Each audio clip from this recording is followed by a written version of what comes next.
Hi, I'm Harbinder and I'm back with a new segment on Indian cinema of 1920s. I made an effort to highlight the silent Indian cinema and the evolution of movies and the social impact the movies have made during those days. Since the 1920s were quite a long time ago, many of us may have forgotten or unaware of what had happened in Indian cinema during this time. For this very reason, I'll be explaining its history in detail with video clips for visual context. By the beginning of 1920s, the Indian film industry started making 20 plus movies a year, and by the end of 1920s, there were close to 200 movies being made. There was no regulatory body during those days. Surprisingly, some of the movies had a generous amount of skin show. The Indian Cinematograph Act came into effect in 1920s, 7 years after the production of the first film, Raja Harishchandra. Censorship boards were originally independent bodies under the police chiefs of the cities like Madras, now Chennai, Bombay, now Mumbai, Calcutta, now Kolkata, Lahore, now in Pakistan. In 1921, Dhiren Ganguly acted and directed Billet Ferret, a Bengali love story, and it was the first silent love story being made during those days, and which became an instant hit. Followed by Nala Damayanti, directed by Eugenio de Ligero, was one of the big budget movies starring Patience Cooper and Keki. Then followed by Bhakta Vidur, directed by Kanji Bhai Rathod, was the first film banned in India due to one of the characters in the movie resembling Mahatma Gandhi. So now I want to share a small clip of Tukaram from the 1920s.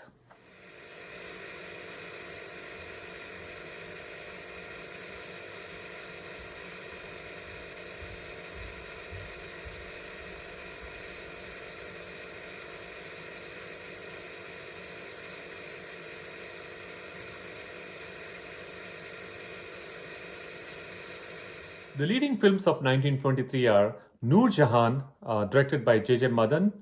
Then you have Patni Pratap, where Patience Cooper playing the first double role in Indian cinema. Savitri, also called Savitri Satyavan, was the first Indo-Italian co-produced movie where the Italian actors were part of the film. Finally, Sinhagad, a movie based on Maratha Emperor Shivaji, was a huge hit at the box office. In 1924, Bismi Sadi Gule Bakawali, directed by Kanjibai Rathod, was a huge success at the box office, breaking all previous records, running straight for 14 weeks. Kalanag, a murder mystery aimed at pan-India audience, was also critically acclaimed. Sati Sardarba, starring Fatma Begum and her daughters, Sultana and Zubeda, was a huge success. And the same year, Dhiren Ganguly was expelled by Nizam of Hyderabad for exhibiting Razia Begum movie. The 1925 saw Fatma Begum as the first woman producer. The Indo-German co-production The Light of Asia, directed by Franz Austin, was released in Germany and was critically acclaimed. The same year also saw the earliest parallel cinema, Saukari Pash, depicting social issues, was a huge success at the box office. Kulin Kanta, directed by Homi Master, based on the real-life murder involving the Maharaja Tukoji Rao Holkar, was commercially successful. By 1926, Indian cinema made 106 movies with 300 theatres all over India. The year saw movies based on the mythology, history, social, fantasies, murder mysteries, and real-life dramas. Fatma Begum became the first woman director with Bulbule Paristan with her three daughters, Zubeda, Sultana, and Shahzadi. Films also saw titles in English and regional languages in the same year.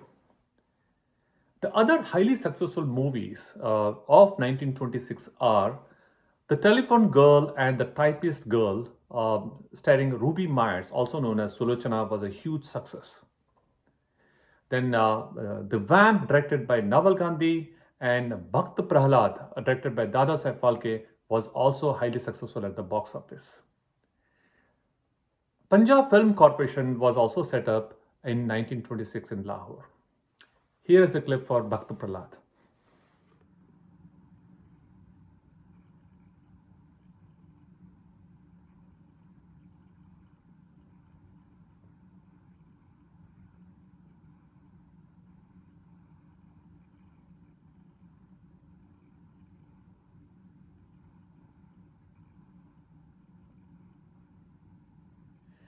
In 1927, broadcasting was organized and the first private Indian broadcasting company was formed.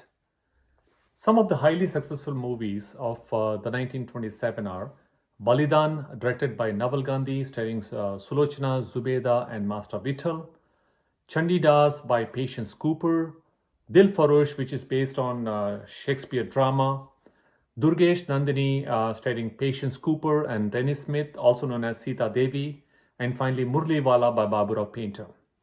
Here is a clip from Murliwala.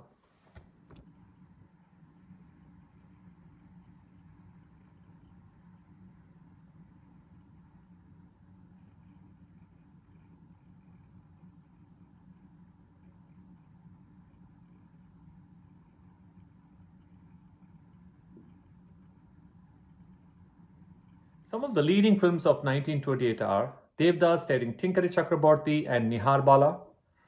It was later remade 8 times. Khoon-e-Nahak was the first Indian film based on Hamlet play.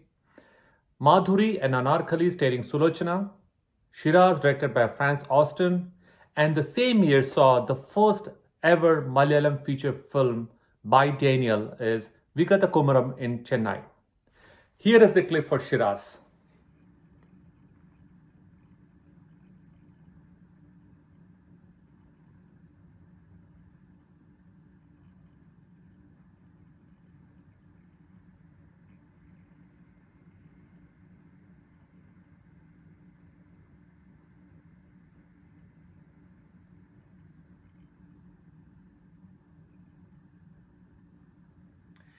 By 1929, India was flooded with movies made in Bombay, Madras, and Calcutta. During the same time, Hollywood wanted to expand its operations in India, but due to the Great Depression back home, the negotiations came to an end. During the same time, there were a couple of studios started in Kolhapur, Madras, Calcutta, Gujarat, and Bombay.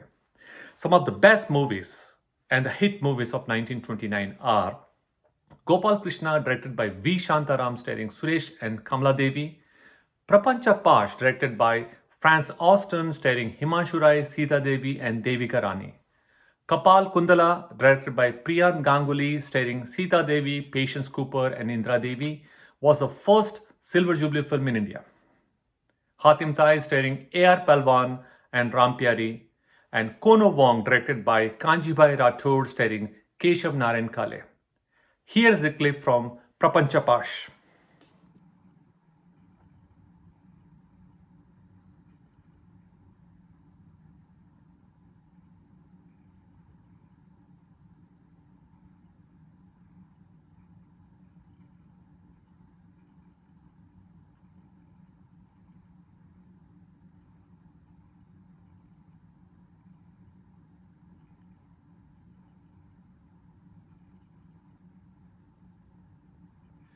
I hope you enjoyed this segment. Stay tuned to see the era of talkie films next week. And if you like this video, please like and share it with your family and friends. Till then, stay safe and see you in my next episode.